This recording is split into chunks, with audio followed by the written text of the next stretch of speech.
ونسلم على رسوله الكريم اما بعد فاعوذ بالله من الشيطان الرجيم بسم الله الرحمن الرحيم قال الله تبارك وتعالى في الكلام المجيد والفرقان الحميد لقد من الله على المؤمنين إذ بعث فيهم رسولا وقال الله تبارك وتعالى في مقام الآخر قل بفضل الله وبرحمته فبذلك فليفرحوا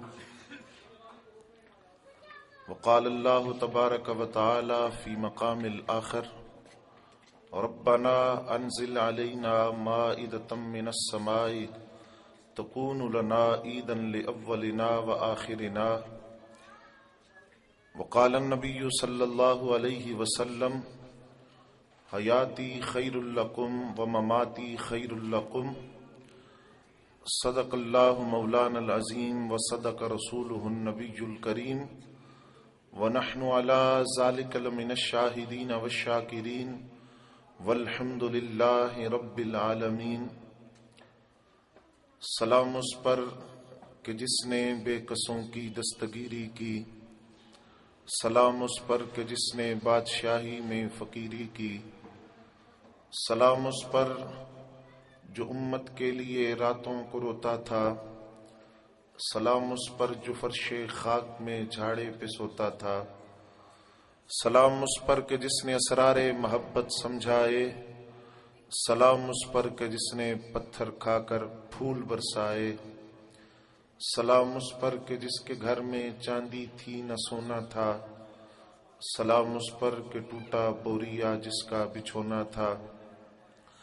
حمد و ثنا کے بعد انتہائی واجب الاحترام، قابل صد احترام، جگر گوشائے سرور ملت، صوفی باصفا حضرت صاحبزادہ صوفی غلام مصطفیٰ صاحب نقشبندی مجددی دامت برکاتہم العالیہ، اور حضرت سرور ملت کے فیض یافتہ تربیت یافتہ سامعین عزیز وقار، مجھے جو موضوع حکم فرمایا گیا جشن عید میلاد النبی صلی اللہ علیہ وسلم کی شرعی حیثیت اور اس کے فیوز و برکات، اس موضوع پر عرصہ دراز سے علماء کرام بیان کرتے چلے آ رہے ہیں۔ سینکڑوں کتابیں اس موضوع پر تصنیف کی جا چکی ہیں، تحقیقی کام ہو چکا، بدعت کی تقسیم اور تعریفات سینکڑوں کتابوں کے اندر لکھی جا چکی ہیں۔ انہی سے استفادہ کرتے ہوئے چند باتیں میں آپ حضرات کی خدمت میں عرض کروں گا۔ اللہ رب العزت نے قرآن مجید فرقان حمید میں ارشاد فرمایا، لقد من اللہ علی المؤمنین اذ بعث فیہم رسولا، البتہ تحقیق اللہ نے مومنوں پر احسان کیا کہ ان میں رسول مبعوث فرمایا۔ اللہ رب العزت نے انسان کو بے شمار نعمتیں عطا کی ہیں۔ آپ اپنے وجود پر غور کیجئے، اللہ نے انسان کو خوبصورت جسم عطا کیا، اس جسم کے اندر آنکھیں ہیں، کان ہیں، ناک ہے، زبان ہے، دل ہے، سینہ ہے، ہاتھ ہے، پاؤں ہے، بے شمار نعمتیں اللہ تعالیٰ نے انسان کو عطا کی۔ ایک ایک نعمت اللہ رب العزت کے احسانات کا منہ بولتا ہوا ثبوت ہے، لیکن خالق کائنات نے کسی نعمت پر بھی احسان نہیں فرمایا۔ اللہ رب العزت نے ہمارے نبی صلی اللہ علیہ وسلم سے پہلے کائنات میں کم و بیش 1,24,000 انبیاء اور رسول کو بھیجا۔ کسی نبی اور رسول کو بھیج کر اللہ رب العزت نے احسان نہیں فرمایا۔ حضرت آدم علیہ السلام کو اللہ رب العزت نے اپنے دست قدرت سے تخلیق کیا، جنت کے اندر ٹھکانہ دیا، توبہ کو قبول کیا۔ حضرت نوح علیہ السلام کو اللہ رب العزت نے اس کائنات کے اندر بھیجا، ان کو کشتی بنانے کا حکم دیا، پھر ان کے ماننے والوں کو کشتی کے اندر سوار کر کے نجات دی گئی۔ پھر حضرت موسیٰ علیہ السلام کائنات کے اندر آئے، اللہ رب العزت نے طور پر بلا کر ان کو تجلی دکھائی، اور حضرت موسیٰ علیہ السلام اور ان کی قوم کو فرعون سے نجات دلوائی۔ اسی طرح بے شمار انبیاء کرام کائنات میں آئے، حضرت یوسف علیہ السلام، حضرت یعقوب علیہ السلام، حضرت زکریا علیہ السلام، حضرت یحییٰ علیہ السلام، حضرت عیسیٰ علیہ السلام کو اللہ نے روح القدس سے پیدا کیا، لیکن کسی نبی کو بھیج کر خالق کائنات نے احسان نہیں فرمایا۔ جب اپنا آخری نبی ہمیں عطا فرمایا تو اللہ نے فرمایا مومنو میں نے تم پر احسان کیا ہے، یا اللہ اس سے پہلے تو نے کسی نعمت پر احسان نہیں فرمایا، لیکن خاتم الانبیاء صلی اللہ علیہ وسلم کو کائنات میں بھیج کر تو احسان فرما رہا ہے۔ تو اللہ رب العزت نے گویا یوں فرمایا کہ دیکھو جس سے تم پیار کرتے ہو، جس سے تم محبت کرتے ہو، جس سے تمہیں پیار ہوتا ہے، محبت ہوتی ہے، تم اس کو مال دے سکتے ہو، عزت دے سکتے ہو، منال دے سکتے ہو، ہر تحفہ کائنات کا دے سکتے ہو، لیکن کبھی کوئی محبت میں آ کر، کبھی کوئی پیار میں آ کر کسی کو اپنا محبوب عطا نہیں کرتا، اپنا یار عطا نہیں کرتا۔ میں نے اپنا محبوب تمہیں عطا کیا ہے، اپنا حبیب تمہیں عطا کیا ہے، اپنا محبوب عطا کر کے میں تم پر احسان کر رہا ہوں کہ محبوب کسی کو دیے نہیں جاتے، میں نے اپنا محبوب اے مومنو تمہیں عطا کیا ہے۔ اللہ رب العزت فرماتا ہے آسمان بنائے تو تمہارے لیے، زمین بنائی تو تمہارے لیے۔ میرے پاک نبی صلی اللہ علیہ وسلم نے فرمایا، خالق کائنات فرماتا ہے آسمان کی چھت سجائی تو تمہارے لیے، زمین کا بچھونا بچھایا تو تمہارے لیے، میں نے کائنات کے اندر حسین نظارے پیدا کیے تو تمہارے لیے، ساری دنیا کو تمہارے لیے بنایا، اور اپنا نبی اپنا محبوب بنایا تھا، اور وہ محبوب بھی میں نے تمہیں عطا کر دیا ہے، اس لیے میں اس نعمت عظمیٰ پہ احسان فرما رہا۔ آج دیکھیے میلاد النبی صلی اللہ علیہ وسلم کے حوالے سے جو فتوے لگائے جاتے ہیں، اللہ کا قرآن کہتا ہے قل بفضل اللہ وبرحمتہ فبذلک فلیفرحوا۔ آج لوگ کہتے ہیں جھنڈیاں لگائی جاتی ہیں، جھنڈے لگائے جاتے ہیں، میلاد کی محافل کو منعقد کیا جاتا ہے، میلاد کے جلوس نکالے جاتے ہیں، اور سینوں پر نالین کے نقش سجائے جاتے ہیں۔ یہ کہاں سے ثابت ہے؟ ذرا قرآن کھول کر پڑھیے۔ اللہ کا قرآن کہتا ہے قل بفضل اللہ وبرحمتہ فبذلک فلیفرحوا۔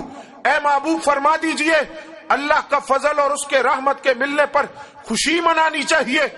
آؤ عالم تصورات کے اندر رب کائنات کی بارگاہ میں عرض کرتے ہیں تو بڑا پالن ہار ہے، تو نے کائنات ساری بنائی، مالک کائنات تو بڑا پالن ہار ہے، تیرے ہر کام میں کوئی حکمت ہوتی ہے، تیری بارگاہ کے اندر ہاتھ باندھ کر سوال کرتے ہیں یا اللہ تو نے خوشی منانے کا حکم تو دیا ہے لیکن خوشی منانے کے طریقے نہیں بتائے، خوشی منانے کا حکم تو دیا ہے، طریقے نہیں بتائے، یا اللہ خوشی کیسے منائے؟ کوئی رب کائنات فرما رہا ہے تمہارا بیٹا پیدا ہوتا ہے تو خوشی مجھ سے پوچھ کر مناتے ہو، تمہارے بیٹے کی شادی ہو تو خوشی مجھ سے پوچھ کر مناتے ہو، خوشی کے طریقے مجھ سے پوچھتے ہو۔ میں نے اپنا نبی عطا کرنا تھا، کر دیا، میں نے اپنا محبوب تمہیں عطا کرنا تھا، کر دیا۔ اب جس کو سچی خوشی ہوگی وہ خوشی منانے کے طریقے خود تلاش کر لے گا۔ کوئی جھنڈیاں لگا کر خوشی منائے گا، کوئی میلاد کے جھنڈے لگا کر خوشی منائے گا، اور کوئی میلاد کی محفلیں سجا کر خوشی منائے گا، کوئی میلاد کے جلوس نکال کر خوشی منائے گا۔ آج میلاد النبی صلی اللہ علیہ وسلم پر کیا جانے والا سب سے بڑا اعتراض یہ ہے کہ میلاد النبی صلی اللہ علیہ وسلم یہ اس کا جشن یہ تو ہے ہی بدعت ہے۔ بدعت کسے کہا جاتا ہے؟ ہر وہ نیا کام، اصطلاح کے اندر تعریف یہ ہے جو نبی اکرم صلی اللہ علیہ وسلم کے زمانے میں نہیں ہوا۔ ہر وہ نیا کام جو اب کیا جا رہا ہے وہ بدعت ہے۔ ایک دین کا ادنا طالب علم بھی یہ جانتا ہے کہ ہر بدعت گمراہی نہیں ہوتی، ہر بدعت شریعت سے متصادم نہیں ہوتی، ہر بدعت اللہ کی رضا سے ٹکراتی نہیں ہے، ہر بدعت اللہ سے دور نہیں کرتی۔ محدثین نے حدیث کی کتابوں کے اندر حاشیوں میں بدعت کی تقسیم کی ہے، کہا ایک بدعت حسنہ ہوتی ہے، ایک بدعت سیئہ ہوتی ہے۔ بدعت حسنہ ہر وہ اچھا کام ہے جو رسول اللہ کے زمانے میں تو نہیں ہوا، اب ہو رہا ہے، لیکن وہ اللہ کی رضا کا سبب بنتا ہے، اللہ کے تقرب کا سبب بنتا ہے، اللہ کا قرب دلاتا ہے۔ اور بدعت سیئہ وہ ہوتی ہے جو شریعت سے متصادم ہو، شریعت سے ٹکراتی ہو، اللہ کی ناراضگی کا سبب بنے، اللہ سے دور کرے، وہ بدعت سیئہ ہے۔ آؤ حدیث سے ہی پوچھتے ہیں، یہ جو ہم میلاد منا رہے ہیں یہ بدعت حسنہ ہے یا بدعت سیئہ ہے؟ حدیث یہ کہتی ہے سیدنا صدیق اکبر رضی اللہ تعالیٰ عنہ کا دور خلافت ہے، آپ کا دور خلافت ہے، آپ امیر المومنین ہیں۔ مسلمہ قذاب نے نبوت کا جھوٹا دعویٰ کیا، اس نے کہا معاذ اللہ میں نبی ہوں، حضور کی بارگاہ میں حضور کے زمانے میں آیا تھا نا، اس نے کہا میں نبی ہوں، اگر شرط یہ رکھی تھی کلمہ تب پڑھوں گا جب اے نبی تم مجھے خلافت دو گے۔ میرے پاک نبی کے ہاتھ میں کھجور کی خشک ٹہنی تھی، حضور نے فرمایا تو خلافت کی بات کرتا ہے، میں تو کھجور کی خشک ٹہنی بھی تجھے دینے کے لیے تیار نہیں ہوں، خلافت دوں گا پیارے صدیق اکبر کو، اس لیے کلمہ پڑھنا ہے تو پڑھو، جبر نہیں ہے، اسلام کے اندر زیادتی نہیں ہے، کلمہ پڑھنا ہے تو پڑھ لو۔ واپس چلا گیا، نبوت کا دعویٰ کر دیا۔ حضور کے زمانے میں سیدنا صدیق اکبر کا دور خلافت آیا، حضرت خالد بن ولید رضی اللہ تعالیٰ عنہ کی قیادت کے اندر ہزاروں صحابہ کا لشکر بھیجا گیا۔ اب وہ صحابہ لڑ رہے ہیں، لیکن اتنی بڑی تعداد کے اندر اس جھوٹے دعوے پر لوگوں نے لبیک کہہ دیا، مسلمہ قذاب کا ساتھ دیا کہ ہزاروں صحابہ شہید ہوئے۔ ان ہزاروں صحابہ میں سے 700 صحابہ وہ تھے جو قرآن کے حافظ اور قاری تھے، 700 صحابہ وہ شہید ہوئے جن کے سینوں میں اللہ کا کلام محفوظ تھا، اللہ کا قرآن محفوظ تھا۔ 700 صحابہ جب شہید ہوئے تو حضرت فاروق اعظم بارگاہ صدیقی میں آئے، امیر المومنین 700 صحابہ قرآن کے حافظ شہید ہو گئے، اب ایسا کیجئے کاتبان وحی کو بلائیے یا ان لوگوں کو بلائیے جنہوں نے قرآن لکھا، کھجور کی خشک شاخوں پر لکھا اور کھجور کے پتوں پر لکھا، جانور کی چوڑی ہڈی پر لکھا، صاف چمڑے پر لکھا، ان کو بلائیے، قرآن کو یکجا کیجئے، قرآن کو جمع کیجئے۔ سیدنا صدیق اکبر کا جملہ سنیو، اپنے سینوں پر لکھو۔ حضرت فاروق اعظم سے صدیق اکبر نے کیا جملہ بولا؟ آپ نے فرمایا اے عمر میں وہ کام کیسے کروں جو نبی علیہ السلام نے نہیں کیا، جو حضور کے دور میں نہ ہوا، نبی علیہ السلام نے قرآن کو جمع نہیں کیا، میں کیسے کر سکتا ہوں؟ سیدنا صدیق اکبر فرماتے ہیں حضرت عمر اصرار کرتے رہے، بار بار یہ کہتے رہے قرآن کو جمع کرو، ایسا نہ ہو قرآن ضائع ہو جائے، قرآن کو جمع کر لو۔ جب عمر اصرار کرتے رہے تو حضرت صدیق اکبر فرماتے ہیں جس طرح رب کائنات نے عمر کا سینہ کھولا تھا، صدیق کا سینہ بھی کھول دیا۔ فرماتے ہیں میں اس بات پر آمادہ ہوا، حضرت زید رضی اللہ تعالیٰ عنہ کو بلایا گیا کہ آپ قرآن کو لکھنے کا کام کریں، ایک ایک آیت کو لایا جائے، دو دو گواہ پیش ہوں، اس آیت پر گواہی دیں کہ یہ قرآن کی آیت ہے، اس کو لکھا جائے۔ حضرت زید رضی اللہ تعالیٰ عنہ فرماتے ہیں میں نے بھی پہلی بات یہی کی کہ اے صدیق آپ وہ کام کرنے کا حکم کیسے دے سکتے ہیں جو رسول اللہ صلی اللہ علیہ وسلم نے نہ کیا ہو؟ تو حضرت صدیق اکبر نے کہا اے زید میں بھی یہی کہتا تھا، لیکن عمر کہتے ہیں کہ وہ کام جو رسول اللہ کے دور میں نہ ہوا ہو لیکن اس کے کرنے میں بھلائی ہو، رسول اللہ کے زمانے کے بعد بھی کیا جائے تو اس کے کرنے میں کوئی حرج نہیں ہوتا۔ فرماتے ہیں حضرت زید جس طرح اللہ نے حضرت صدیق اکبر اور حضرت فاروق اعظم رضی اللہ تعالیٰ عنہما کا سینہ کھولا تھا، میرا سینہ بھی کھول دیا تو میں نے قرآن کو اکٹھا کرنے کا کام شروع کر دیا۔ تو پتہ چلا ہر نیا کام گمراہی نہیں ہوتی، ہر نیا کام بدعت سیئہ نہیں ہے۔ اگر ہر نیا کام جو رسول اللہ کے دور میں نہیں کیا گیا ہر نیا کام گمراہی ہے تو پھر درس نظامی کی کتابوں کے بارے میں کیا کہا جائے گا؟ پھر نماز تراویح آج جو جماعت سے پڑھی جاتی ہے ان کے بارے میں کیا کہا جائے گا؟ اور آج میں انہی سے پوچھتا ہوں جنہوں نے جشن عید میلاد النبی پر بدعت کے فتوے لگائے، ان کا ایک فتویٰ دکھائیے جو جشن آزادی کے بارے میں آیا ہو، کیا جشن آزادی پر اسی طرح جھنڈے نہیں لگتے؟ کیا اسی طرح جشن نہیں منایا جاتا؟ کیا اسی طرح خوشیاں نہیں منائی جاتی؟ بلکہ اس سے بڑھ کر شریعت کی خلاف ورزی کی جاتی ہے۔ آج تک کسی عالم نے اس کے خلاف تو فتویٰ نہیں دیا، لیکن جشن عید میلاد النبی پر کیسا فتویٰ ہے؟ اگر ہر نیا کام بدعت ہے تو آج قرآن جو 2 جلدوں میں 2 گتوں میں محفوظ ہو کر ہمارے پاس آیا ہے، یہ رسول اللہ کے دور میں نہیں تھا، یہ صدیق اکبر کے دور میں آیا ہے۔ یارو اگر ہر نیا کام بدعت ہے تو پھر آج مدارس کی یہ بلند و بالا عمارت یہ رسول اللہ کے دور میں نہیں تھی، وہاں تو وہ محمدی یونیورسٹی تھی، وہ جو چبوترا تھا جسے صفا کہا جاتا تھا، جہاں 70 صحابہ پڑھتے تھے، ایسا تعلیم کا نظام وہاں نہیں تھا۔ پھر درس نظامی کی کتابوں کے بارے میں کیا کہا جائے گا؟ قرآن پر جو زبریں زیریں لگائی گئی یہ رسول اللہ کے دور میں نہیں تھی۔ بات کا مسئلہ ہے ان کے بارے میں کیا کہا جائے گا؟ تو پتا چلا ہر نیا کام گمراہی نہیں ہوتی، بلکہ ہر وہ نیا کام جو اللہ کی رضا کا سبب بنتا ہو، اللہ کے قریب کرتا ہو، اس کے کرنے میں رب کی رضا ملتی ہو، اس کے کرنے میں کوئی حرج نہیں ہوتا۔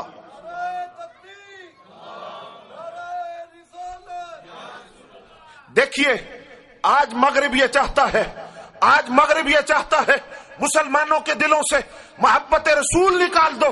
آج مغرب یہ چاہتا ہے کہ یہ مسلمان گولیوں سے ختم نہیں ہوتے، آج مغرب یہ چاہتا ہے یہ مسلمان بموں سے ختم نہیں ہوتے، آج مغرب یہ چاہتا ہے یہ مسلمان بھوک سے ختم نہیں ہوں گے، آج مغرب یہ چاہتا ہے مسلمان UN کی پابندیوں سے ختم نہیں ہوں گے، آج مغرب یہ جانتا ہے مسلمان یورپی یونین کی پابندیوں سے ختم نہیں ہوں گے۔ مسلمانوں کو ختم کرنا ہے، ایک طریقہ ہے وہ جو اقبال نے کہا تھا، یہ فاقہ کش جو موت سے ڈرتا نہیں ذرا، روح محمد اس کے بدن سے نکال دو۔ انگریز بھی جانتا ہے مسلمانوں کو ختم کرنے کا ایک طریقہ ہے، اور وہ طریقہ یہ ہے ان کے دلوں سے عشق رسول کی آگ کو بجھا دو، محبت رسول کا دیا گل کر دو، ان کے دلوں سے محبت رسول نکال دو، مسلمان ختم ہو جائیں گے۔ لیکن یاد رکھو میں بڑے دعویٰ سے عرض کر رہا ہوں، اس دور کے اندر محبت رسول پھیلانے کا سب سے بڑا محرک اور سب سے بڑی تحریک میلاد النبی کی محافل ہے۔ آج محبت رسول پھیلانے کا سب سے بڑا ذریعہ میلاد النبی کی محافل ہے۔ میلاد النبی، دیکھیے میں بڑی سادہ بات کرتا ہوں، بڑی سادہ بات کرتا ہوں، نقلی دلائل بے شمار آپ نے سنے ہوں گے، میں ایک ذرا آسان انداز میں آپ کو سمجھانا چاہتا ہوں۔ آج جن لوگوں نے کہا میلاد النبی منانا ناجائز ہے، بدعت ہے، میں آپ سے عرض کرتا ہوں، آپ بازار جاتے ہیں، مارکیٹ سے، میڈیکل سٹور سے آپ میڈیسن خریدتے ہیں، کوئی آپ سے کہتا ہے بھائی اس میں شک ہے، ہو سکتا ہے اس میں الکوہل ملا ہو سکتا ہے افیون ملی ہو، آپ کو شک پڑ گیا نا، آپ کیا کریں گے؟ سب سے پہلے اس میڈیسن کو پکڑ کر اس کے انگریڈینٹس دیکھیں گے، اس کے اجزاء کو دیکھیں گے، یہ کس چیز سے بنائی گئی ہے۔ یارو آپ گھر کے اندر کھیر پکاتے ہیں، فرض کیجئے، اب آپ دیکھیے کہ وہ حرام کیسے ہوگی۔ آپ کو پتا ہے اس میں دودھ ہے، اس میں چاول ہے، اس میں کھوپرا ہے، اس میں بادام ہے، کوئی بھی تو چیز حرام نہیں، تو یہ کیسے حرام ہوئی؟ میں کہتا ہوں ساری باتیں چھوڑو، ذرا میلاد کے ایک ایک جز کو علادہ کر کر کے دیکھو۔ آپ کس وقت سے بیٹھے ہیں؟ حضرت صاحب زادہ صاحب نے فرمایا نا، آپ جس وقت سے بیٹھے ہیں آپ نے کیا کیا؟ تلاوت کلام پاک ہوئی، نعت رسول مقبول ہوئی، اب بیان ہو رہا ہے۔ مجھ سے پہلے حضرت صاحب زادہ صاحب نے انتہائی فکر انگیز گفتگو کی، پھر اس کے بعد درود و سلام ہوگا، اس کے بعد لنگر ہوگا۔ مجھے بتائیے ذرا دل پر ہاتھ رکھ کر، ان ساری چیزوں میں سے کون سی ایسی چیز ہے جس کی بنیاد پر میلاد النبی کی محفل کو ناجائز کہا جاتا؟ کیا قرآن پڑھنا معاذ اللہ ناجائز ہو گیا، جس کے بارے میں حضور فرمائے کہ اگر رب سے کلام کرنا چاہتے ہو، رب سے بات کرنا چاہتے ہو تو قرآن پڑھو۔ قرآن پڑھنا اس طرح ہے جس طرح اپنے رب سے کلام کر رہے ہو۔ کیا نعت پڑھنا ناجائز ہو گیا؟ تو پھر ہم اس حدیث کے بارے میں کیا کہیں گے جہاں مسجد نبوی کے اندر میرے پاک نبی حضرت حسان بن ثابت رضی اللہ تعالیٰ عنہ کے لیے ممبر بچھاتے ہیں اور فرماتے ہیں حسان تو ممبر پر بیٹھ کر مجھے میری نعت سنا۔ اور حضرت حسان کے اس نعت کے شعر کیا ہے؟ وَأَحْسَنُ مِنْكَ لَمْ تَرَ قَطُّ عَيْنِي، یا رسول اللہ صلی اللہ علیہ وسلم آج تک میری آنکھ نے آپ جیسا حسن و جمال والا نہیں دیکھا۔ اے حسان تو نے نہیں دیکھا، ہو سکتا ہے کائنات میں کسی اور نے کہیں اور کسی علاقے میں، کسی ملک میں، کسی شہر میں دیکھا ہو، تیرا دیکھنا اس بات کی دلیل نہیں کہ کہیں اور کسی ملک کے اندر حضور جیسا کوئی ہو نہیں سکتا۔ حضرت حسان نے اگلے مصرے میں سارے مسئلے کو حل کر دیا۔ وَأَجْمَلُ مِنْ قَلَمْ تَلِدِ النِّسَاء، کوئی دیکھتا تو تب نہ کہ کسی ماں نے محمد جیسا سونا پیدا کیا ہوتا۔ اور یہ نعت پڑی کس کے سامنے جا رہی ہے؟ نبی علیہ السلام کے سامنے۔ مجھے بتائیے، حضور صلی اللہ علیہ وسلم کے لب مبارک نہیں کھلے؟ حضور نے یہ نہیں فرمایا حسان کیا کہہ رہا ہے، کیسے اشعار ہے، کیسی نعت ہے، یہ تو بدعت ہے، یہ تو ناجائز ہے، ایسا نہیں کہنا چاہیے، بلکہ حضرت حسان تو اس سے آگے بڑھے اور کہا خلقت مبرئا من کل عیب، یا رسول اللہ آپ کو ہر عیب سے پاک پیدا کیا گیا، کأنک قد خلقت کما تشاء، گویا کہ آپ کو اس طرح پیدا کیا گیا جیسا آپ چاہتے تھے۔ اب تلاوت وہ بھی ناجائز نہیں، نعت پڑھی وہ بھی ناجائز نہیں، اب بیان ہو رہا ہے۔ بیان کے بارے میں انہوں نے کہا کہ یہ جو سنی بریلوی کہلاتے ہیں یہ مبالغہ بڑا کرتے ہیں، حد سے آگے بڑھ جاتے ہیں، ذکر رسول کرتے ہوئے غلو کرتے ہیں، مبالغہ کرتے ہیں۔ میں کہتا ہوں اٹھاؤ شیخ محقق شیخ عبدالحق محدث دہلوی کی مدارج النبوہ اور پڑھو شیخ محقق کیا لکھتے ہیں۔ آپ فرماتے ہیں رسول اللہ کی توصیف اور صلاح اس وقت تک ہو نہیں سکتی جب تک مبالغے کے ساتھ رسول اللہ کی تعریف نہ کی جائے۔ اب یہ کہا کہ حد کے اندر رہ کر رسول اللہ کی تعریف کرو، حد کے اندر رہ کر، تو میں کہتا ہوں حد تم بتا دو، مقام مصطفیٰ کی حد کیا ہے؟ تم بتا دو مقام مصطفیٰ کی حد کیا ہے؟ ہم اس سے باہر نہیں نکلیں گے، لیکن ہم اتنا جانتے ہیں مقام مصطفیٰ کی حد کیا ہے یہ خدا کے علاوہ کوئی نہیں جانتا۔ جب طائر سدرہ فرشتوں کے سردار سید الملائکہ حضرت جبریل امین بارگاہ رسول میں آ کر کہے کہ میں نے آپ جیسا کائنات میں دیکھا کوئی نہیں ہے، آفاق ہاگر دیدہم مہر بتاں ورزیدہم بسیار خوباں دیدہم لیکن تو چیزیں دیگری محبوب، میں نے آپ جیسا کائنات میں کوئی نہیں دیکھا۔ اور سدرہ پر جا کر جبریل رک جائے، حضور آگے بڑھ جائے اور جبریل بھی کہے میں تو یہ بھی نہیں جانتا انتہا تو انتہا رہی، مقام مصطفیٰ کی ابتدا کہاں سے ہوتی ہے میں یہ بھی نہیں جانتا، کیونکہ جبریل کہتے ہیں جہاں میرے مقام کی انتہا ہے حضور تو اس سے بھی آگے بڑھ گئے۔ اب بیان کے بعد درود و سلام ہوگا، تو کیا وہ ناجائز ہے؟ اگر وہ ناجائز ہے تو وہ تو نماز میں بھی پڑھا جاتا ہے، وہ تو نماز میں بھی پڑھا جاتا ہے، درود بھی پڑھا جاتا ہے، سلام بھی پڑھا جاتا ہے۔ اگر کوئی کہے کہ جناب درود ابراہیمی پڑھنا چاہیے، ہم کہتے ہیں چلو درود ابراہیمی بھی پڑھتے ہیں، اور سب سے زیادہ فضیلت ہے بھی درود ابراہیمی کی۔ اعلیٰ حضرت نے بھی لکھا جتنے درود ہیں سب سے زیادہ فضیلت درود ابراہیمی کی ہے۔ ہم کہتے ہیں آگے یسلموں کے لفظ بھی ہے، سلام پر بھی بڑا زور دیا گیا، تاکید کی گئی۔ ہم درود ابراہیمی پڑھتے ہیں تم سلام پڑھنا شروع کر دو، جھگڑا ختم ہو جائے گا۔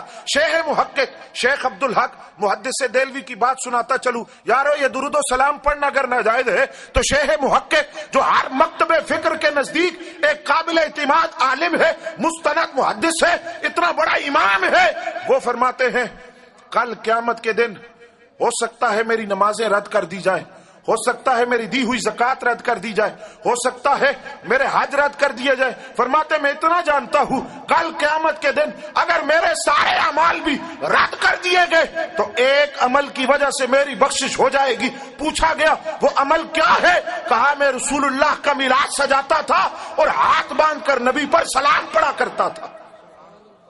اس سلام کی وجہ سے اور میلاد کی وجہ سے رب کائنات میری بخشش فرما دے گا۔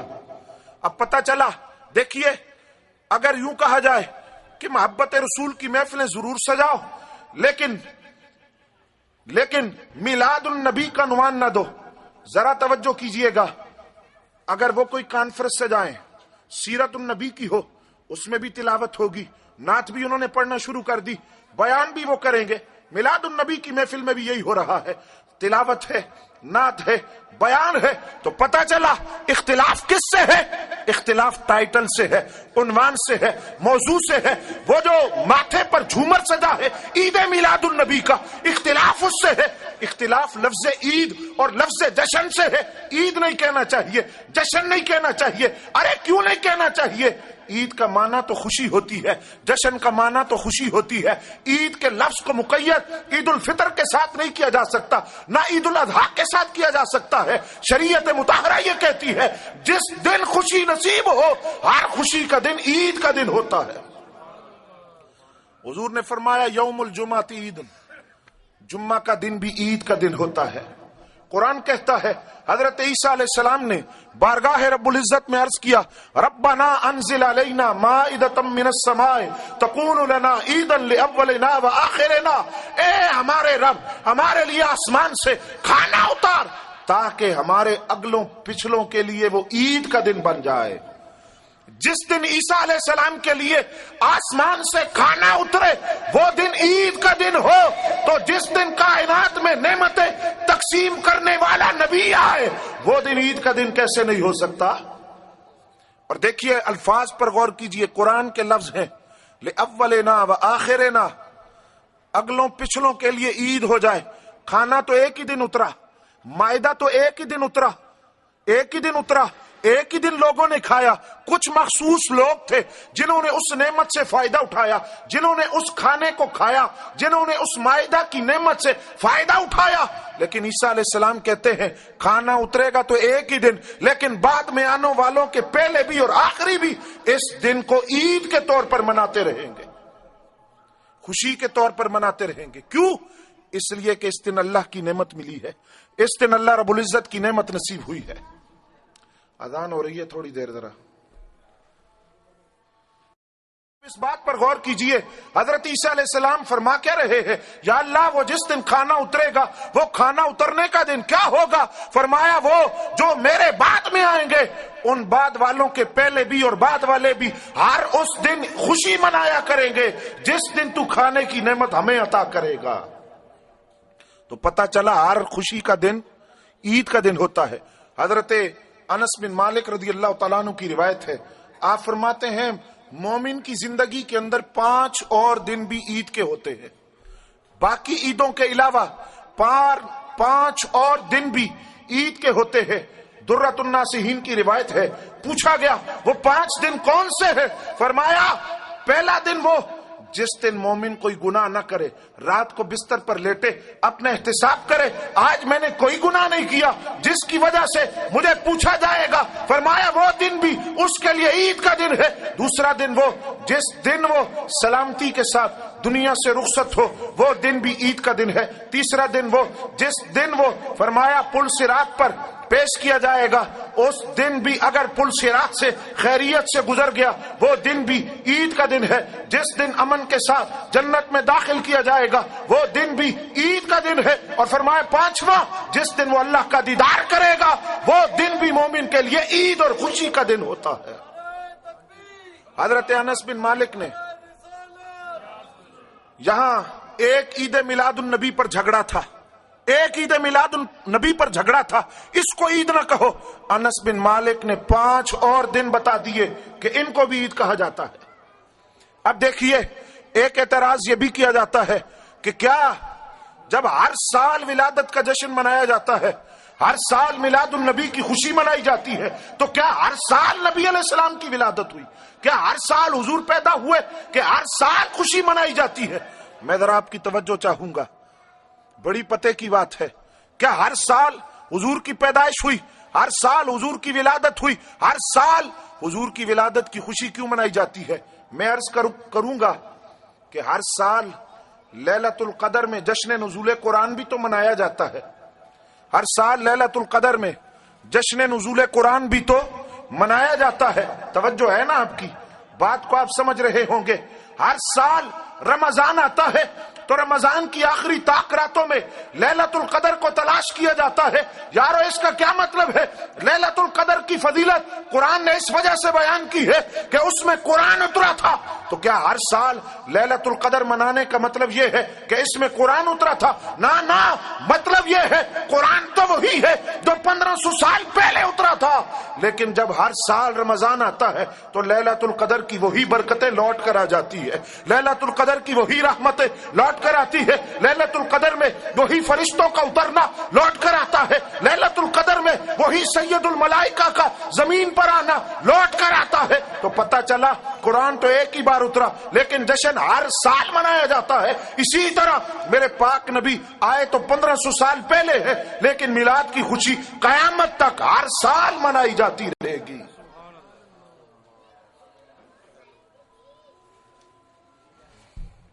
اس لیے یارو ہر وہ دن جس دن خوشی نصیب ہو وہ عید کا دن ہوتا ہے. اس لیے عید میلاد النبی سے بڑی عید کائنات کے اندر ہو کوئی نہیں سکتی کہ جس دن اللہ رب العزت نے فضل کبیر اور رحمت عظیم مومنوں کو عطا کی ہے. اب سوال یہ ہے کہ کیا صحابہ کرام نے جھنڈیاں لگائی؟ کیا صحابہ کرام نے جھنڈے لگائے؟ آپ کی توجہ کا طالب بن کر میں یہ بات عرض کروں گا. دیکھیے وہ دور تھا جب قرآن لکھنے کے لیے کاغذ نہیں ملتا تھا. قرآن لکھنے کے لیے کاغذ نہیں ملتا تھا. جانوروں کی چوڑی ہڈی پر قرآن لکھا جاتا، کھجور کی چھال پر لکھا جاتا. اس وقت قرآن لکھنے کے لیے کاغذ نہیں تھا تو کاغذ کی جھنڈیاں کہاں سے آتی؟ دور بدلا، خوشی منانے کے انداز بدلے. اس دور کے اندر لوگ اونٹوں پر سواری کرتے تھے، آج لوگ گاڑیوں پر سفر کرتے ہیں. اس وقت لوگ چراغ جلاتے تھے، آج لوگ لائٹ جلاتے ہیں. اس وقت لوگوں نے چھوٹے چھوٹے گھر بنائے، آج لوگوں نے بلند و بالا بلڈنگیں بنائی. انداز بدلا، زمانہ بدلا، خوشی کے انداز بدلے. اس لیے صحابہ کے بارے میں یہ کہنا کہ انہوں نے کب میلاد منایا، میں رسول اللہ کا ایک ادنا سا غلام ہونے کا دعویٰ کرتا ہوں، امید ہے حضور بھی قبول فرما لیں گے. بات یہ ہے، یہ کہنا کہ صحابہ نے کب میلاد منایا، یہ نہ کہو کہ صحابہ نے کب میلاد منایا، یہ پوچھو کہ صحابہ نے کب میلاد نہیں منایا. وہ کون سا لمحہ تھا، وہ کون سی گھڑی تھی جب صحابہ میلاد نہیں مناتے تھے؟ اگر میلاد اس چیز کا نام ہے حضور کا چہرہ دیکھ کر حضور کا حسن بیان کرنا، حضور کی سیرت کو بیان کرنا، حضور کے اخلاق کو بیان کرنا، حضور کا حلیہ بیان کرنا، تو یارو وہ کون سا لمحہ تھا جب صحابہ کرام حضور کی سیرت کو اور حضور کے حلیے کو بیان نہیں کرتے تھے؟ دیکھیے حدیث کے اندر موجود ہے،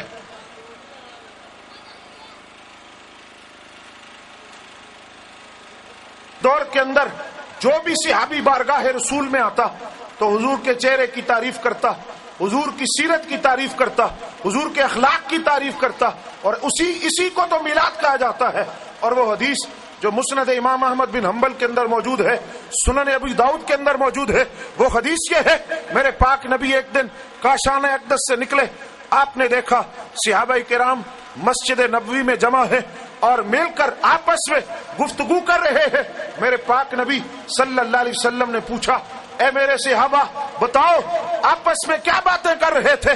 صحابہ نے عرض کیا، یا رسول اللہ صلی اللہ علیہ وسلم ہم آپس میں یہ بات کر رہے تھے، وہ زمانے جاہلیت جہاں عورتوں کا احترام نہیں تھا، انسانیت کا احترام نہیں تھا، بیٹیوں کو زندہ دفنایا جاتا تھا، اور وہاں انسانیت کے احترام نام کی کوئی چیز نہیں تھی. اللہ نے ہم پر احسان کیا کہ آپ کی صورت کے اندر اللہ نے ہم میں نبی کو مبعوث فرمایا، خالق کائنات نے ہم پر احسان کیا کہ اللہ نے آپ کو نبی اور رسول بنا کر کائنات میں بھیجا. ہم بس یہی تذکرہ کر رہے تھے اللہ نے کتنا بڑا احسان کیا ہے. میرے پاک نبی نے صحابہ سے فرمایا، اے میرے صحابہ قسم اٹھا کر کہو تم آپس میں یہی باتیں کر رہے تھے. صحابہ نے عرض کیا، اللہ کی عزت کی قسم ہے یا رسول اللہ صلی اللہ علیہ وسلم ہم آپس میں یہی بات کر رہے تھے. فرمایا مجھے تمہاری بات پر شک نہیں گئی ہے، قسم اس لیے اٹھوائی ہے کہ یہ جو تم اللہ کی نعمت کے ملنے پر شکر ادا کر رہے تھے، ابھی جبریل امین میری بارگاہ میں آئے تھے اور جبریل نے کہا ہے آپ کے صحابہ مسجد نبوی میں جو میلاد کی محفل سجا کر بیٹھے ہیں، اللہ فرشتوں کے سامنے اس محفل پر فخر فرما رہا ہے۔ عظیم دیا تھا اور رحمت کبیر دی تھی، آج یہ ناشکرے نہیں ہے، مسجد کے اندر بیٹھ کر یہ شکر ادا کر رہے ہیں۔ اور یہ دیکھو، یہ میرے پاک نبی کے وفادار صحابہ آج بھی بیٹھ کر اس نعمت کو یاد کر رہے ہیں جو نعمت ان پر میں نے اپنے محبوب کی صورت میں عطا کی تھی۔ یارو، آج ہم کیا کر رہے ہیں؟ ہم بھی تو اسی نعمت عظما کا شکر ادا کرنے کے لیے جمع ہے جو خالق کائنات نے آخری نبی صلی اللہ علیہ وسلم کی صورت کے اندر ہم پر کی ہے اور اپنے رسول صلی اللہ علیہ وسلم کے اندر ہم پر کی ہے۔ آج اسی نعمت کا شکر تو ہم ادا کر رہے ہیں۔ ایک بات عرض کر کے محفل میلاد کی فیوز و برکات عرض کر کے اجازت چاہوں گا۔ دیکھیے، آج میلاد النبی صلی اللہ علیہ وسلم کے جلوس نکالے جاتے ہیں۔ پوچھا جاتا ہے کیا صحابہ نے بھی کبھی جلوس نکالا؟ کیا صحابہ نے بھی کبھی جلوس نکالا؟ کیا صحابہ نے کبھی محفل میلاد سجائی ہے؟ اعلیٰ حضرت نے بڑا خوبصورت جواب دیا۔ اعلیٰ حضرت فرماتے ہیں درخت ہوتا ہے نا، اس کی اصل ہوتی ہے، وہ جڑ ہوتی ہے، اس کے اوپر پھل لگتے ہیں، اس کے اوپر پھل لگتے ہیں، پھول لگتے ہیں، کلیاں لگتے ہیں، گنچے مہکتے ہیں۔ کہا دیکھو، شریعت کی اصل فرائض ہے، شریعت کی اصل واجبات ہے، اس کے اوپر مستحبات ہے، اس کے اوپر کلیوں کی صورت میں نوافل ہے۔ کہا تم مستحبات اور نوافل کو دیکھ رہے ہو، میلاد منانا مستحب ہے، مستحب کام ہے، فرض نہیں ہے، واجب نہیں ہے۔ کہا تم نے کلیوں کو دیکھا، گنچوں کو دیکھا، صحابہ کی توجہ تو اصل سے ہٹی نہیں، تو وہ مستحبات کی طرف کیسے آتے؟ صحابہ تو فرض کی طرف دیکھ رہے تھے، اصل کی طرف دیکھ رہے تھے، کیونکہ صدیق اکبر کا دور وہ تھا جہاں کچھ لوگوں نے زکوٰۃ دینے سے انکار کر دیا تھا۔ فاروق اعظم کے دور کے اندر کائنات کے کتنے ملکوں پر اسلام کا جھنڈا لہرایا گیا۔ حضرت عثمان غنی کے دور کے اندر فتنوں کا آغاز ہوا، حضرت مولا کائنات کے دور کے اندر خارجیت نے سر اٹھایا۔ تو اس لیے صحابہ کو تو اصل سے فرصت نہیں تھی۔ جب صحابہ نے وہ دین ہمارے سینوں میں اصلی حالت میں منتقل کر دیا تو پھر ائمہ محدثین نے میلاد کی محفلوں کو سجانا شروع کر دیا، جس طرح آج رسول اللہ کے غلام سجا رہے ہیں۔ اگر میلاد النبی کے جلوس کی بات کی جائے تو سب سے پہلا جلوس آمد مصطفیٰ کی خوشی میں مدینہ کے بازاروں اور گلیوں میں نکالا گیا، اور اس جلوس میلاد کی قیادت کرنے والے میرے پاک نبی صلی اللہ علیہ وسلم تھے۔ خود حضور نے اس جلوس آمد مصطفیٰ کی قیادت کی ہے۔ وہ جلوس مصطفیٰ، آمد مصطفیٰ کی خوشی میں وہ جلوس کب نکلا تھا؟ اس وقت جب حضور مکہ سے ہجرت کر کے مدینہ شریف آئے۔ یارو، اس وقت کوئی موبائل تو تھے نہیں، خط و کتابت کا نظام نہیں تھا، تار نہیں بھیجا جا سکتا تھا۔ مدینہ کے رہنے والوں کو اتنا پتا تھا حضور مکہ سے چل پڑے ہیں، لیکن مدینہ میں کب پہنچیں گے یہ کوئی نہیں جانتا تھا، کہاں پہنچے ہیں یہ کوئی نہیں جانتا تھا، کس دن کس وقت آئیں گے یہ کسی کو پتا نہیں تھا۔ دیکھو تاریخ میں لکھا ہے وہ مدینہ کے رہنے والے انصار مدینہ روزانہ اپنا کام کاج ختم کر کے چھتوں پر چڑھ کر حضور کا راستہ دیکھا کرتے تھے، حضور کا انتظار کرتے کہ کب وہ مدنی آقا مدینہ میں قدم رکھیں گے۔ یارو، آج چھوٹے چھوٹے بچے میلاد کی جھنڈیاں لگاتے ہیں، میلاد کے جھنڈے لگاتے ہیں اور میلاد کا اہتمام کرتے ہیں۔ میں آپ سے عرض کرنا چاہتا ہوں، مجھے بتائیے کیا اس وقت مدینہ کی رہنے والی بنو نجار کی بچیوں نے یہ اہتمام نہیں کیا تھا؟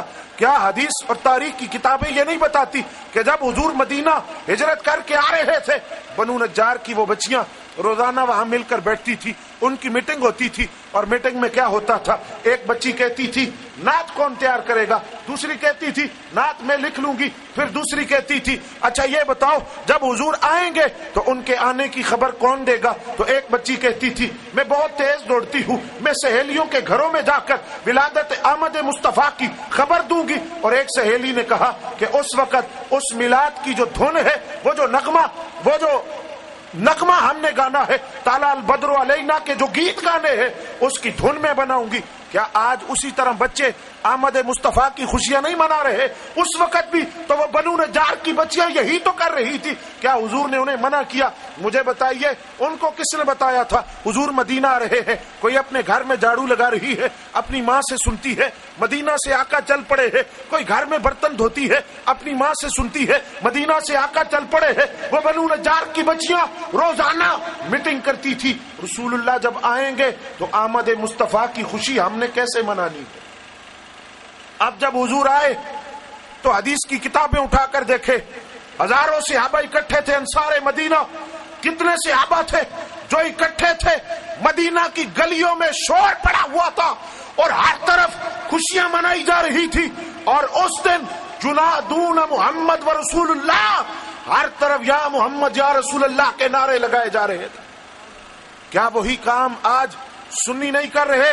اور اگر یہ کہا جائے کہ آج تو حضور کا وصال ہو چکا اور 12 ربیع الاول یہ یوم ولادت نہیں، یہ یوم وفات ہے، اور یوم وفات پر صحابہ روئے تھے، تو میں انہی سے پوچھتا ہوں جنہوں نے یہ کہا کہ 12 ربیع الاول یوم وفات ہے، میں انہی سے سوال کرتا ہوں اگر صحابہ روئے تھے تو تمہاری مسجدوں سے 12 ربیع الاول کو رونے کی آواز کیوں نہیں آتی؟ تم کیوں نہیں روتے؟ یارو بات یہ ہے، پہلی بات یہ کہ ان کے اپنے مفتیان نے لکھا کہ 12 ربیع الاول حضور کی ولادت کا دن ہے، وفات کا دن نہیں ہے۔ دوسری بات یہ ہے کہ اگر صحابہ روئے تھے تو وہ وفات پر نہیں، وہ عدم ملاقات پر روئے تھے۔ وفات پر وہ کیسے روتے جبکہ وہ جانتے تھے کہ پاک نبی صرف ظاہری طور پر پردہ فرما کر جا رہے ہیں، حضور قبر میں بھی زندہ رہیں گے، قیامت تک زندہ رہیں گے۔ وہ عدم ملاقات پر روئے تھے۔ اس کی ایک مثال میں دیتا ہوں، حضرت بلال حبشی رضی اللہ تعالیٰ عنہ نے حضور کے وصال کے بعد مدینہ چھوڑا، دن رات وہ روتے تھے، اور ملک شام کے اندر وہ چلے گئے، روزانہ وہ روتے، حضور کی محبت کے اندر تڑپتے، اور حضور کی محبت میں وہ مدینہ بھی آئے۔ لیکن یارو دیکھو، جب ان کے وصال کا وقت آیا تو وہی بلال حبشی مسکرا رہے تھے، وہی بلال حبشی، ان کے لبوں پر مسکراہٹ تھی۔ تو پوچھا گیا بلال آج کیوں مسکراتے ہو؟ کیا رسول اللہ کا وفات وہ بھول گئے تھے؟ وصال وہ بھول گئے تھے؟ وہ مسکرا کیوں رہے تھے؟ کہا وہ جس ملاقات کے لیے میں روتا تھا، آج میں دنیا سے جا رہا ہوں، دنیا سے جاؤں گا اسی نبی سے ملاقات کرنے جا رہا ہوں۔ اس ملاقات کی خوشی میں میرے لبوں پر مسکراہٹ ہے، تبسم ہے۔ جس ملاقات کے لیے روتا تھا آج اسی ملاقات کے لیے مسکرا رہا ہوں، کیونکہ آج وہ ملاقات مجھے نصیب ہو جائے گی۔ امام حسن بصری رضی اللہ تعالیٰ عنہ سید التابعین کا لقب جنہیں دیا گیا، ان سے کسی نے پوچھا یہ بتائیے میلاد کی محفل ہو کتنا خرچ کرنا چاہیے، کتنا خرچ کریں؟ اب دیکھو وقت کا امام ہے امام حسن بصری جنہیں کہا جاتا ہے، انہوں نے کہا مجھ سے پوچھتے ہو میلاد کی محفل پر کتنا خرچ کرنا چاہیے، لیکن اس سے پہلے میں قاعدہ بھی عرض کر دوں۔ حضرت عبداللہ ابن مسعود فرماتے ہیں لا اسراف فی الخیر، بھلائی کے کاموں میں کوئی فضول خرچی نہیں ہوتی، خیر کے کاموں میں کوئی فضول خرچی نہیں ہوتی۔ امام حسن بصری سے پوچھا جا رہا ہے یہ بتائیے کہ میلاد النبی کی محفل سجائیں تو کتنا خرچ کریں؟ کہا اگر حسن بصری سے پوچھتے ہو تو میں تو یہ کہتا ہوں اللہ کرے اللہ رب العزت حسن بصری کے لیے احد پہاڑ کو سونے کا بنا دے تو حسن بصری وہ سارا سونا رسول اللہ کے میلاد پر خرچ کر دے۔ اور شیخ عبدالحق محدث دہلوی رحمت اللہ تعالی علیہ کا قول میں عرض کر چکا ہوں، شاہ ولی اللہ آپ سے پوچھا گیا میلاد النبی کی برکتیں کیا ہے؟ آپ نے فرمایا لوگو میں نے 12 ربیع الاول جشن میلاد کا دن حرم مکہ میں گزارا ہے، مکہ المکرمہ کی بیت اللہ کے سائے میں گزارا ہے۔ فرماتے ہیں وہاں حرم مکہ میں بھی رسول اللہ کے میلاد کی محفل سجائی جاتی تھی، اور محفل کے بعد سارے لوگ اکٹھے ہو کر میلاد کے جھنڈے اٹھا کر رسول اللہ کے جائے ولادت کی طرف جاتے تھے۔ حضرت آمنہ طیبہ طاہرہ رضی اللہ تعالیٰ عنہا کے نور قدے کی طرف جاتے تھے۔ اور شاہ ولی اللہ فرماتے ہیں اللہ کی عزت کی قسم ہے اس میلاد کی محفل اور جلوس پر اللہ کا نور برستا ہوا میں نے اپنی آنکھوں سے دیکھا۔ امام جلال الدین سیوطی کون؟ 10ویں صدی کا اتنا بڑا امام، جس نے 75 مرتبہ جاگتے ہوئے رسول اللہ کو دیکھا. خواب تو خواب رہا, نیند تو نیند رہی. 75 مرتبہ جاگتے ہوئے سر کی آنکھوں سے رسول اللہ کو دیکھنے والا 10ویں صدی ہجری کا اتنا بڑا امام سیوطی فرماتے ہیں اللہ کی عزت کی قسم, جہاں چند لوگ مل کر بیٹھ جائیں, رسول اللہ کا میلاد پڑھے, آمد مصطفیٰ کا ذکر کرے, وہ فرماتے اللہ کی عزت کی قسم ہے فرشتے رحمتوں اور برکتوں کے پروں میں ان لوگوں کو ڈھانپ لیتے ہیں, کیونکہ یہ عام لوگ نہیں, یہ اللہ کا حبیب کا ذکر کر رہے ہیں. اور یہی امام جلال الدین سیوطی انہوں نے الحاوی للفتاوی کے اندر لکھا, آپ فرماتے ہیں میں قبرستان کے اندر گیا, بڑے ذوق والی اور توجہ والی بات ہے, قبرستان میں گیا, میں نے کشف کے ذریعے قبروں کے اندر جھانک کر دیکھا کہ قبروں میں ہو کیا رہا ہے. آپ فرماتے میں نے دیکھا کہ مسلمانوں کی قبریں بڑی روشن ہے, اور ایک قبر ایسی ہے جس میں بڑی روشنی ہے, بڑا اجالا ہے, بڑا نور ہے. کہتے میں نے اس قبر والے سے پوچھا تیری قبر کے اندر اتنی روشنی کہاں سے آئی؟ اس قبر والے نے کہا میری قبر میں حضور جلوہ گر ہوئے تھے, جب حضور میری قبر میں آئے تو میری قبر نور سے جگمگا اٹھی. امام سیوطی فرماتے ہیں الحاوی للفتاوی میں کہ میں نے اس سے پوچھا کہ حضور تو ہر غلام کی قبر میں آتے ہیں, لیکن تیری قبر میں کوئی خاص بات ہے؟ اس نے کہا اے سیوطی بات یہ ہے, اصل میں جب حضور میری قبر میں آئے نا اور میں نے حضور کا دیدار کیا, حضور کو دیکھا, تو ساری زندگی تو اس چہرے کے لیے ہم تڑپتے رہے, ساری زندگی تو اس چہرے کو دیکھنے کے لیے ترستے رہے. جب میں نے حسن مصطفیٰ کو دیکھا نا تو میں حسن مصطفیٰ میں اس قدر مست ہوا مجھے کچھ یاد ہی نہ رہا. فرشتے مجھ سے پوچھتے تھے ما کنت تقول فی هذا الرجل, 2 سوالوں کا جواب تو میں دے چکا تھا. تیسرا سوال جب پوچھا جا رہا تھا میں نے حضور کو دیکھا تو حسن مصطفیٰ میں اس قدر میں مست ہوا مجھے کچھ ہوش نہ رہا. امام سیوطی فرماتے ہیں پھر کیا ہوا؟ کہتا ہے 3 مرتبہ فرشتوں نے پوچھا, 4تھی مرتبہ کہا اگر تو نے جواب نہ دیا تو تیرا ٹھکانہ تو جہنم ہوگا. پتہ چلا یارو یہاں ایک بات اور بھی عرض کرتا چلوں, دیکھو قبر میں نماز نہیں پوچھی جاتی, قبر میں روزہ نہیں پوچھا جاتا, قبر میں زکوٰۃ نہیں پوچھی جاتی, قبر میں حج نہیں پوچھا جاتا, قبر میں پوچھا جاتا ہے تیرا رشتہ تیرے نبی سے کیا تھا. قبر میں عقیدے کی بات ہوتی ہے. پتہ چلا عبادتیں بھی قبول اسی وقت ہوگی جب عقیدہ ٹھیک ہوگا. پہلا مسئلہ عقیدے کا ہوگا, قبر میں پہلا مسئلہ عقیدے کا سوال ہوگا. اب وہ بندہ کہتا ہے جب 4تھی مرتبہ مجھ سے پوچھا ما کنت تقول فی هذا الرجل, اس ذات کے بارے میں تو کیا کہا کرتا تھا, تو وہ کہتا ہے کہ میں حسن مصطفیٰ صلی اللہ علیہ وسلم میں اس قدر مست ہوا کہ مجھے کچھ ہوش نہ رہا. تو فرشتوں نے مجھے پکڑنا چاہا, میرا ہاتھ پکڑا تو امام سیوطی کے لفظ الحاوی للفتاوی پر چمک رہے ہیں. آپ فرماتے ہیں وہ بندہ کہتا ہے جب فرشتوں نے مجھے پکڑا تو پاک نبی بول پڑے, حضور نے فرمایا فرشتوں اس کو چھوڑ دو, اس سے نہ پوچھو میں کون ہوں, مجھ سے پوچھو یہ کون ہے. اللہ یا رسول, فرمایا مجھ سے پوچھو یہ کون ہے, یہ میرا غلام ہے جو دنیا کے اندر میری عظمت کے گن گاتا تھا, میرے گیت گاتا تھا اور میری ثنا کرتا تھا, میری نعتیں پڑھتا تھا, مجھ سے پوچھو یہ کون ہے. امام سیوطی فرماتے ہیں میں نے اس سے کہا اب تو ذرا اس راز سے بھی پردہ اٹھا کہ سوال تو تجھ سے پوچھا, جواب نبی نے دیا, یہ اتنا بڑا مقام تجھے کیسے ملا؟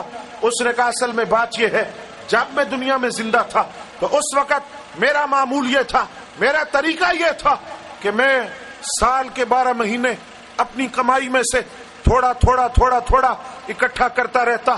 سال گزرتا, ربیع الاول کا مہینہ آتا, کوئی اشتہار نہیں, بینر نہیں, کارڈ نہیں, کوئی فلیکس نہیں.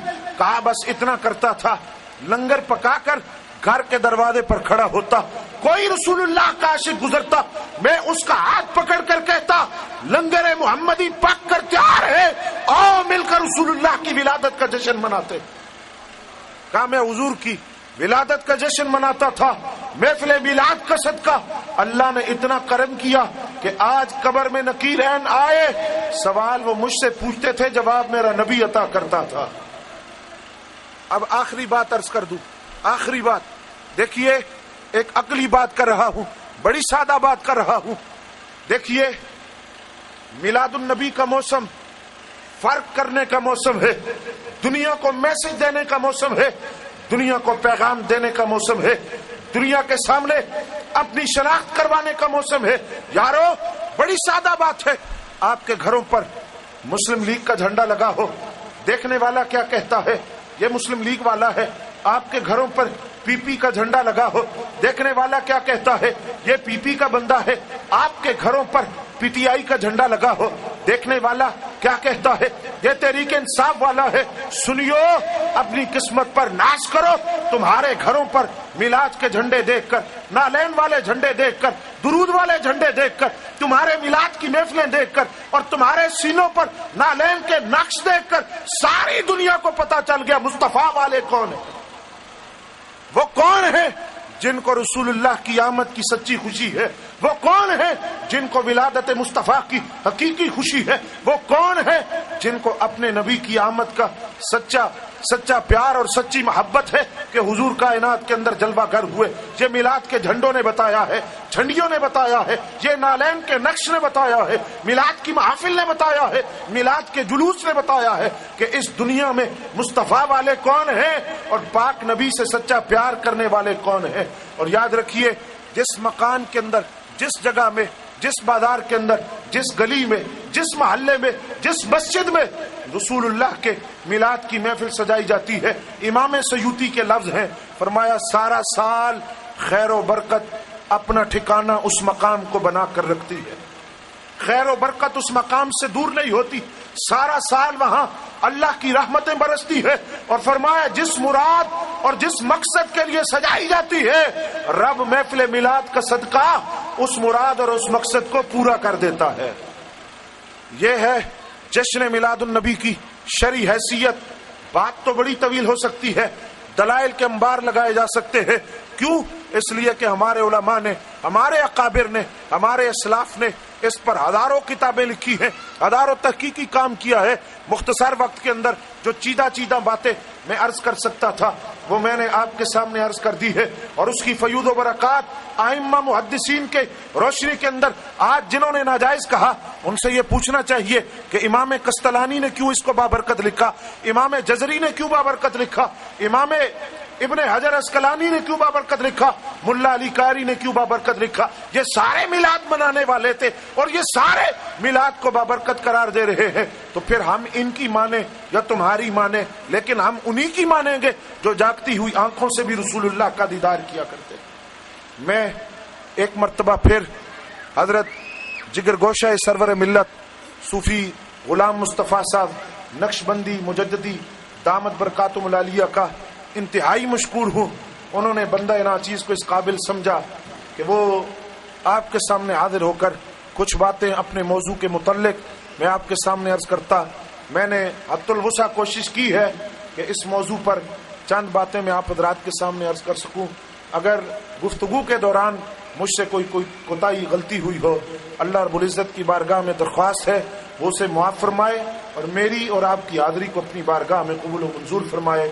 وما علینا الا البلاغ۔